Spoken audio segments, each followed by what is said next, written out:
already know they do, but it keep it quiet. Oh my goodness. I'm sorry, Sandy, you're wrong. Yo, what's up, guys? So the other day, I got a chance to ask Sandy Munro some questions. One of those questions just kind of threw me for a loop. So I called up one of my buddies and was like, hey, you used to work at Tesla. Can we jump on a Zoom call real quick? And I wanted to ask him the same question and see if he would agree with Sandy. Obviously, I have nothing but respect for Sandy and all that he does. Just an awesome guy. But I don't know. Could be missing it on this one. Hey, real quick, hit the like button, y'all. Sorry about the quality of this video. This is my first time ever doing like a Zoom call, and I failed miserably. But anyways, hit the like button. We're gonna get better. Yo, what's going on, guys? Thanks so much for tuning in. I'm with my buddy. I'm just gonna call you my buddy. Sure. This is actually the first time we're meeting. Super honored, man. Thank you so much for joining me. This, for those of you who don't know, this is Farzad. He is an ex Tesla employee. He was a manager, software manager for one of their buildings. But he's super cool, and he's just like blowing up on YouTube, man. Like, I've been here for this short journey to 8K, and man, you're just killing it, man. And so I was super honored that you just even agreed to coming on this show. It's not a show, whatever it is. But so like last week or so, I was with Sandy Munro, and I was asking him a bunch of questions. And one of the questions I asked him, he had this response, and I cut it out of the video, but I was just like dumbfounded for a minute because the way he responded like just threw me off. I was like, no way that this is true. Okay. And so I recorded the video, and I'm gonna play it for you right now. And I just want to get your thoughts on this, and I'll give my thoughts as well on why I disagree with Sandy. And I love Sandy, right? Yeah. He's an awesome guy, but I think he's missing it. Okay. All right, so here we go.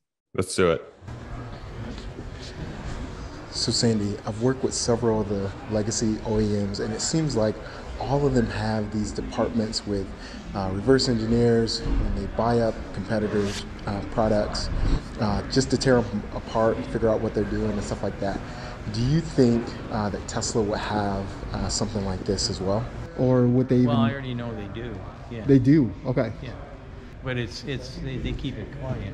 Most of the car company, all the car companies, every car company has something where they buy competitive products and test them and tear them to pieces. All of them do. Nobody would be in their right mind would ever think would do anything different.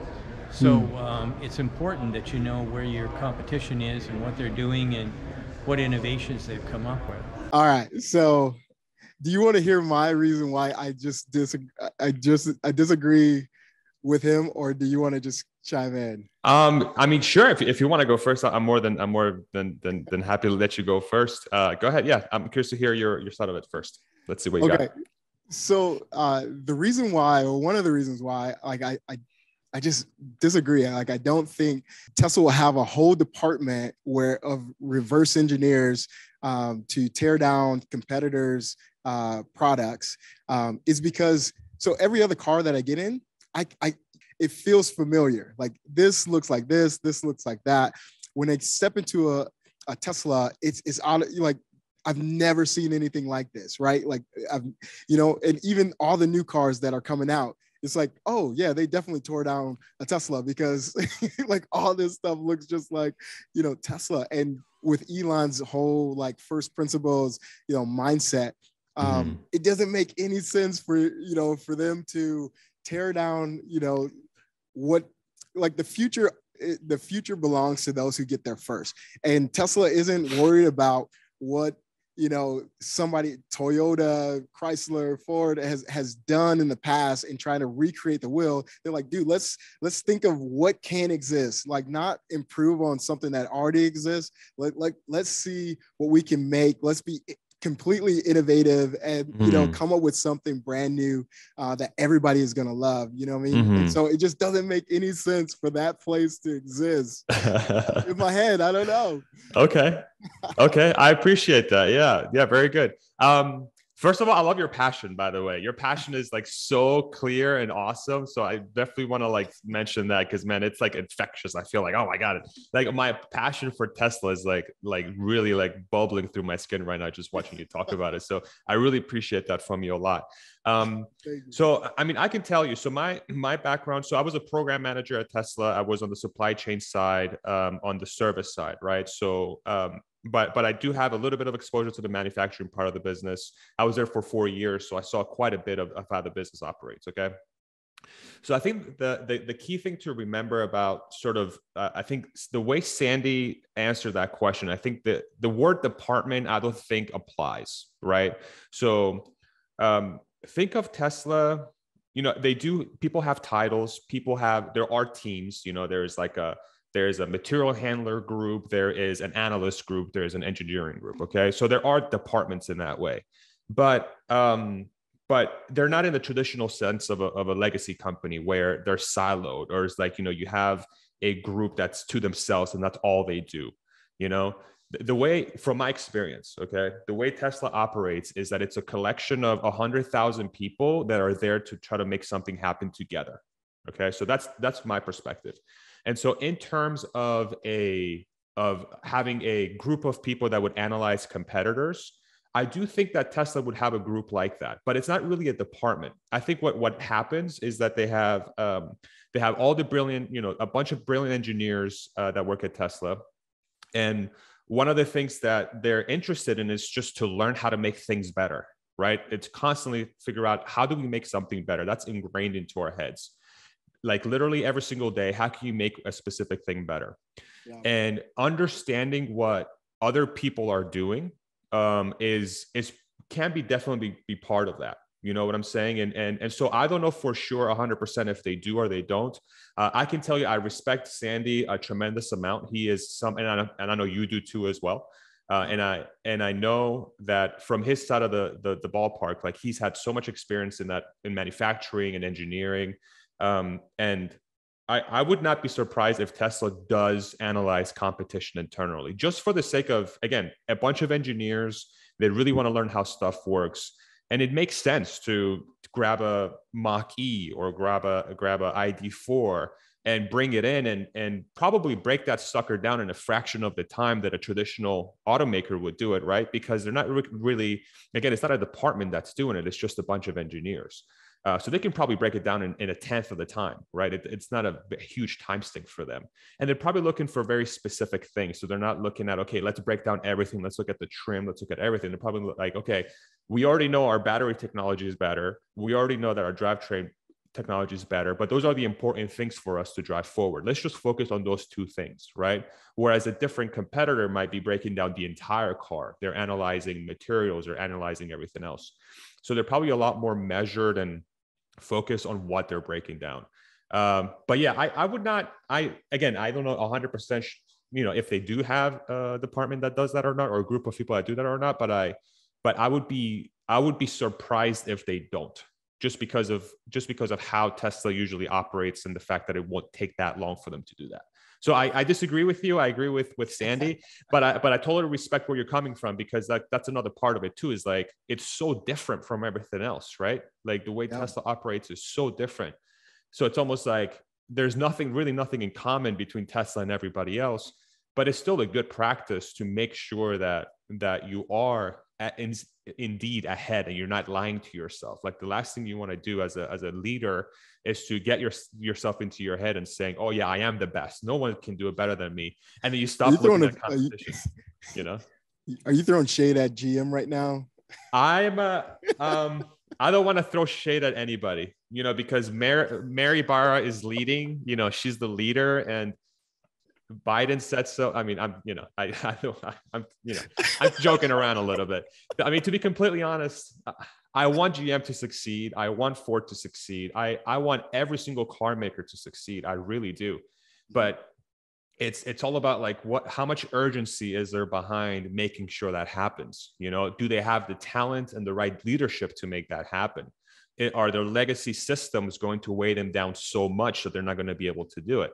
You know, there's a great book called The Innovator's Dilemma that talks about how, you know, if you're at a certain size and then a new player comes in and disrupts the hell out of you, like you have no choice but to fail because you have way too much going on. And if you pivot too fast or you pivot at all, that puts your entire business at risk, and then you go under, right? So I feel for these companies. Like I'm sure behind the scenes, you know, the CEOs and the leaders are having very, very come to Jesus moment type discussions where they're like, there is some serious problems here that we have to solve yesterday. And those that aren't having those discussions will go under, you know? So, and that's the last thing that I would want for any of those companies, but it looks weird for them right now. It looks weird for them. And I totally get where you would be coming from, because they do appear to be so behind. But yeah, the last thing I would want is for those guys to not make it, because I do think it's important. And imagine all those jobs that they would be losing. So many people would go out of work, you know? It's just it's a bad situation. Yeah. I think competition is amazing. And like you said, like I want all like the companies to succeed, because we are the beneficiaries. Like we benefit from, you know, competition. And so like I want a Ford, I want a GM, but you know, speaking of like just that kind of mindset, right? If I tell my people we're already in the league and we're clearly not in the league, like what does that do with motivation, right? Like, right. You know what I mean? Like, I love like what Ford has recently, you know, claimed like, hey, we're number 2 right now, and we're going to be shooting for that number 1 spot. I feel like that is more driving. All right, man, we have something to fight for versus, you know, this false kind of reality. Like, that doesn't motivate you at all. Yeah. For sure. 100%. I think maybe like if we think about like GM specific, the way that they're conveying themselves in public, like that is probably very different than how it's being conveyed internally. I hope, right? Because of exactly your point. You know, if GM truly thinks that they are truly the leader of EVs and they're saying that internally, then I agree with you. It's game over. It's game over. But I always give the benefit of the doubt to these people, because they're way smarter than they may appear sometimes, right? Or they will say things, you know, there is a game of politics going on where, you know, the UAW, which is the union that drives all the labor force in those plants. And, you know, it's no secret that they have lobbyists in governments, and Democrats are typically very friendly with unions. And I'm sure there's something going on there with politics and whatnot.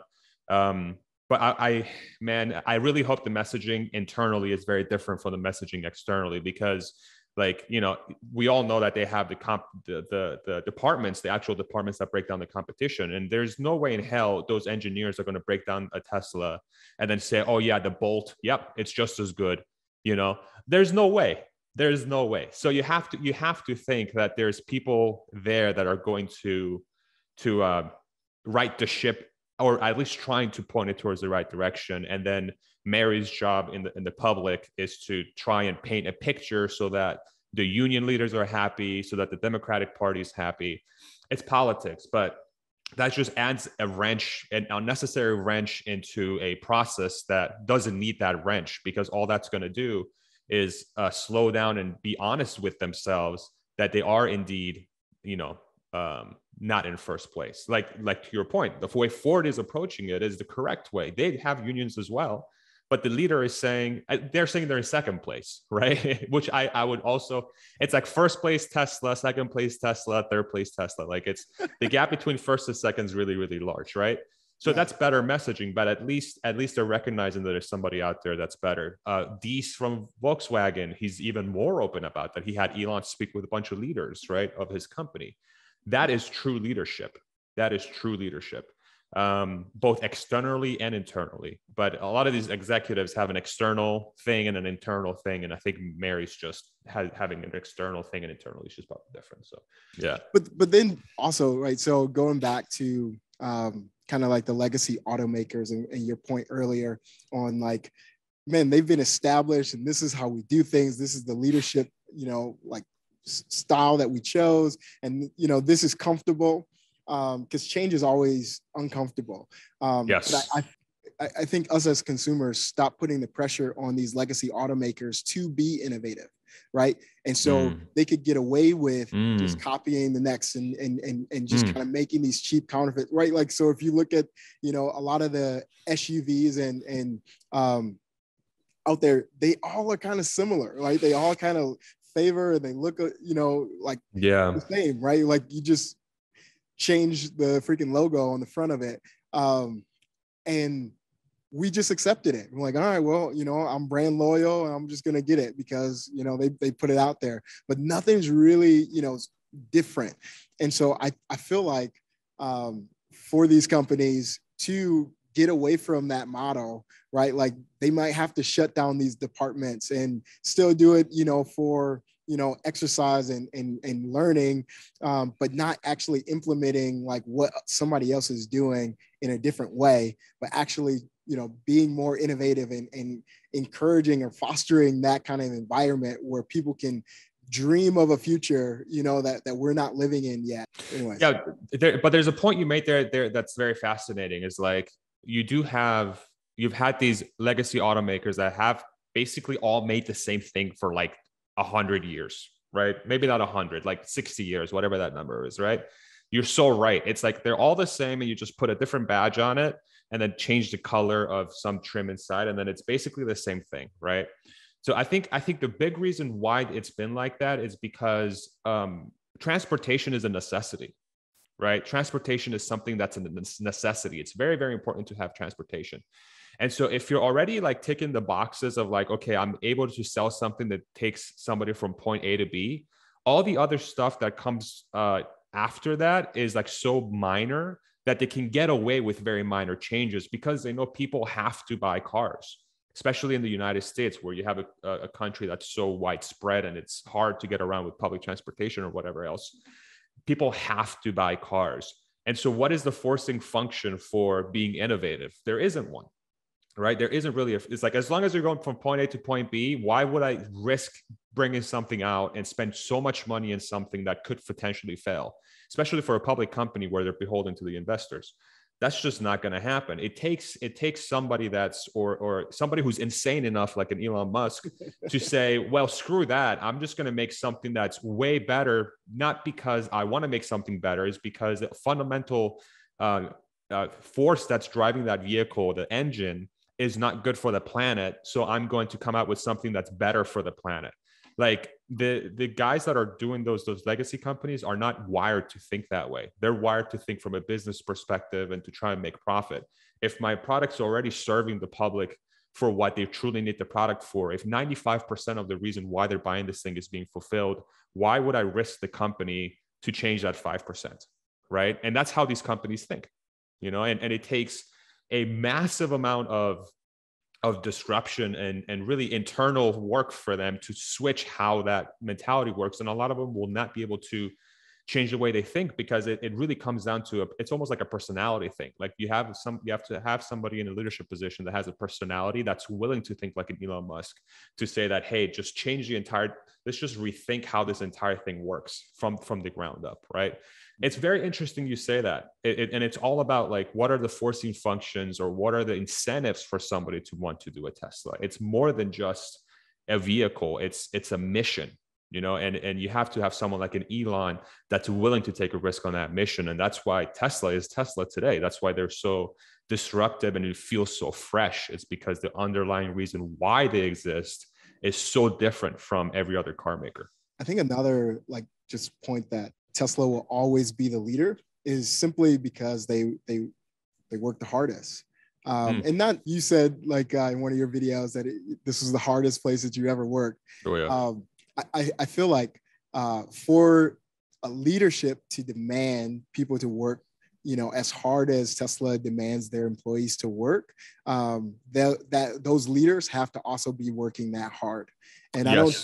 I don't think anybody at the from the legacy, automakers are going to try to punch that ticket, you know? And so like people aren't going to be driven, right? They're not going to be driven to do that as well, right? Like, hey, you're sitting at the couch telling me to do something, you know, right. Versus, you know, Tesla is just killing it, man, because, you know, Elon will call an all staff meeting, you know, at 2 a.m. in the morning, and he's going to show up, he's going to be there. But that's just like everything, right? Like the people who work the hardest, right? Like Steph Curry, Michael Jordan, you know, like these guys just shot more shots than all of us. You know what I mean? Like that's why they're the best, is because they've done it repeatedly over and over and over again, way more than you know any of us could ever think. For sure. Yeah, those are great points. I also think so. I think that the bigger question is like, what is the motivation behind people wanting to work so hard? Right? Because I'm sure people at GM or Ford, I'm sure there's a small subset of people that are working probably just as hard as anybody at Tesla, but it's not 95% of the workforce. It's like 5% of the workforce, right? So then the question is, okay, so why is that? And those are just numbers, I'm guessing, right? I'm just, you know, thinking out loud here, but it's probably somewhere around that realm, right? So then you have to ask yourself, okay, so then why is that? Like, how come that is, right? So my guess would be that the 5% that work at GM, they are self-motivating folks, right? They're people that really, they don't need somebody else to tell them to work as hard as they possibly can. It's because they just find motivation internally, be it they want to get promoted, they truly love what they do, they want to make more money, they want more status, right? These are all things that humans are very well known to want, and they're big motivating factors, right? Yeah. The reason why Tesla has such a large workforce that is so willing to work so hard is because the motivation, a lot of it comes from outside of them. It's not a self-motivating thing. It's multiple factors. They're passionate about the mission that Tesla is doing.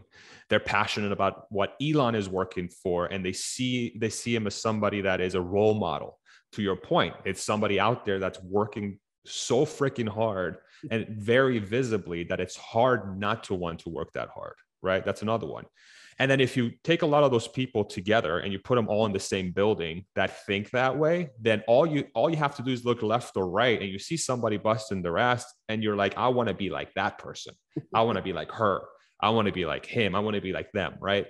It becomes a very easy thing to be motivated. So it's almost like a self-fulfilling prophecy in a way, right? If you have a place where you have a ton of talented people that are always motivated, how can you not be motivated, right? And you could make an argument that it takes a special kind of person to be in that situation, not to hype myself up. I view myself as a very regular person, to be completely honest. But if you're able to make that cut and you're able to go in there, it's a self-fulfilling prophecy because you already have a lot of like-minded people that are motivated by very similar things, motivating each other, right? GM, Ford, Volkswagen, they don't have that forcing function. They don't have that incentive for people to feel that motivated. And it has to be a lot more traditional in how a company would typically motivate somebody, right? It's, oh, you get free cereal in the morning. Oh, let's go to the theme park. You know what I'm saying? Or it's being very lucky and having a really good mentor that helps you through that process, right? It's very different. It's so different. And I think that's one of the key differentiators between Tesla and everybody else. The staff is a self-fulfilling prophecy. It's like you get a lot of motivated people in one room, everyone's going to be motivated. I mean, it's very hard to break away, and it's that bigger mission. You know, it's like the Tesla is really competing against the world, where the world is going. It's competing for a better future. Ford is competing against GM. GM is competing against Volkswagen. It's a completely different scope. It's like ants competing to see who can make the best colony, and then aliens trying to figure out how to get out there and put, you know, consciousness among the stars. Like that's the sort of scope difference, in my opinion, that Tesla has versus everybody else. And that's why there's such a difference between, in my opinion, again, why the level of work at one company is so much higher than the other one. You know, it appears clear, but it's only because I've been able to see it with my own two eyes. I saw it internally and I'm like, okay, so this is, I think, why. I could be wrong, but I think that's one of the reasons why you see that difference. Yeah. No, and but even to your point, like it doesn't even feel like a GM is in competition with a Ford or like, it's just like, hey, we're focused on 5% growth, right? let's grow 5% this year, and that's cool, you know, with us. Right. Versus like a Tesla is like, dude, we want to be 50%, you know, Right. growth over growth, you know, year after year, you know. But the 50%, if you think about that number, that 50%, the 5% from GM and Ford is rooted on we have to make our investors happy. The 50% for Tesla is we need to make that happen. Otherwise, we're going to run out of oil and we're potentially going to put the earth in danger. So even that 50% number is rooted in that mission of we just need to replace every car. It's not like, oh, we're just trying to be way better than everybody else, right? Just to like reiterate that point, even that number itself is very, it has a lot of meaning behind it. It's not just a goal that an executive has set for the company. It's we have to do this to replace the fleet so that we stop spewing gases into the atmosphere and potentially kill ourselves. It's crazy. It's freaking crazy. It makes no sense almost, you know? It's weird. Oh, wow. Sorry, I didn't mean to interrupt you there. My bad. No, that's so good though. I love that point. You're absolutely right. You're absolutely right. Because I don't even know a GM's, you know, mission statement, you know, like mission statement. But I feel like all of us, you know, like, I mean, I say us, I'm talking about the Tesla community, but I feel like anybody. It's us. It's us, know, workers, community, everything. It's one group. It really is. What percentage of people drive Teslas who work in your department? Oh, great question. So towards the tail end of it, it really started increasing quite a bit. And one of them is an affordability factor, right? Because Teslas are expensive, right?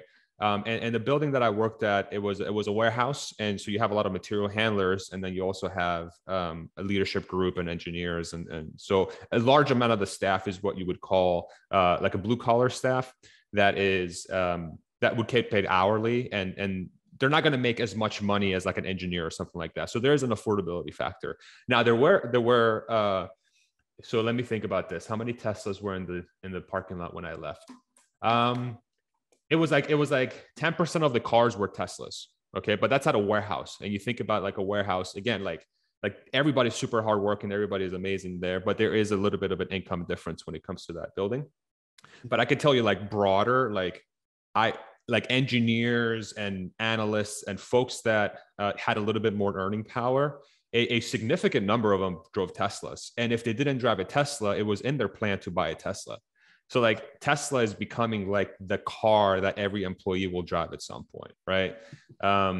Because they see it firsthand. They know what they're dealing with, right? They see it. And of course, not every single employee is going to drive a Tesla, but a significant number of them. And everybody that I talked to at the warehouse, a large majority of them were at least wanted to buy one, but they just didn't have the means to do it. But, you know, I'm sure they will at some point because everybody there is so freaking smart. They'll figure out how to make good money to buy themselves a Tesla for sure. They deserve it. With those stock options, right? Exactly. If they kept them, right? If they didn't sell them too early, you know, because a lot of people, like the one thing people forget sometimes is like not everybody is able to hold their stock for too long because life happens. You know, a lot of people had lived very different lives. So maybe they had to sell it before it went up, right? So that's one thing to really keep in mind. But yeah, if they keep working as hard as they've always worked, they'll get, if that's something that is important to them, I'm sure they'll get there one day. Yeah. Man. No, it's so good. I think that's another thing. Like I loved your video, the blue versus white collar workers and how, like you said, everybody is in there. I think that too, right? So not only are you motivated by, you know, what Elon is doing and the mission of the company, but also you're not in this box working by yourself. You're not in this, you know, just you're constantly, you know, it's like this team effort, you know, like it's like, you know, in college when we worked on like in team projects, you know, there's this like camaraderie, like we're all focused on this one thing and we're like pulling, you know, everybody's got different ideas and stuff like that. And it's charging. It's like, come on, like, and obviously in those groups, you know, situations, you have some, you know, people who don't care anything about it. Right. But those who are actually passionate about the project, right? Like it's fueling to like get other people next to you working on the same thing.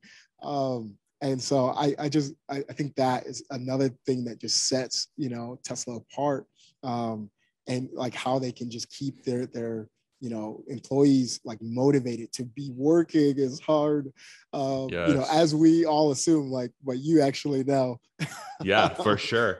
Tesla does not discriminate on really any variable, but really if you're somebody who wants to work hard and has a natural talent and knows how to solve problems, Tesla will figure out how to get you in any position possible so that you can make a difference. And it doesn't matter what you do.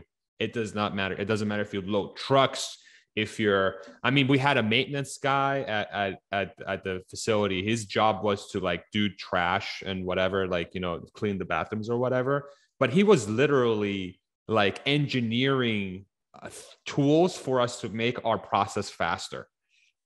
When is the last time you've had a maintenance guy build tools, like literally things that would allow us to load glass into a van like 5 times faster or 6 times faster? Because he had the ability, because he knew how to work with his hands. We're like, yeah, you know, excuse me. I'm not sure if I'm my dad. We might have to bleep that out.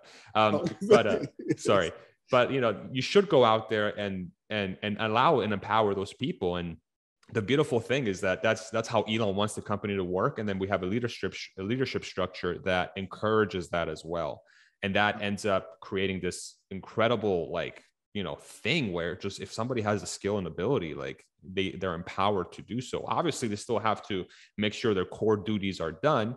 But if they're able to squeeze a little bit more time out of their day to make something happen, Tesla's like, please, like, we need help. Let's make that happen. It was so fascinating. And his name's Mike.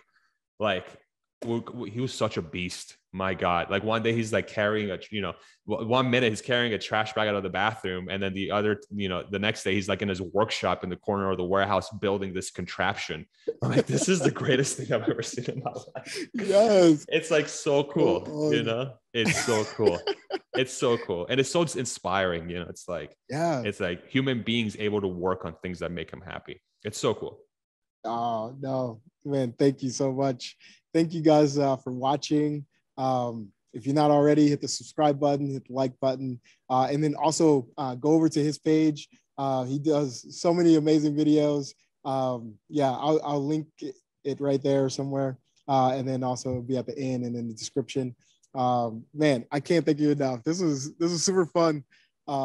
This is super fun. Likewise, thank man. You. Thank you so much. Especially like with all these like looks issues. Great. I love it, man. That little pattern of tape you got going on, beautiful. Great art. I love it. No, seriously, thank you for having me on. I love this chat. I love talking to anybody. You know, if you ever want to do this again, let me know. I'll be more than happy to sit down. If you ever have any questions or anything like that, I'd be more than happy to sit down and talk to you. But yeah, I appreciate you having me on. And I hope to talk to you soon. All right. See you, man. And that's it.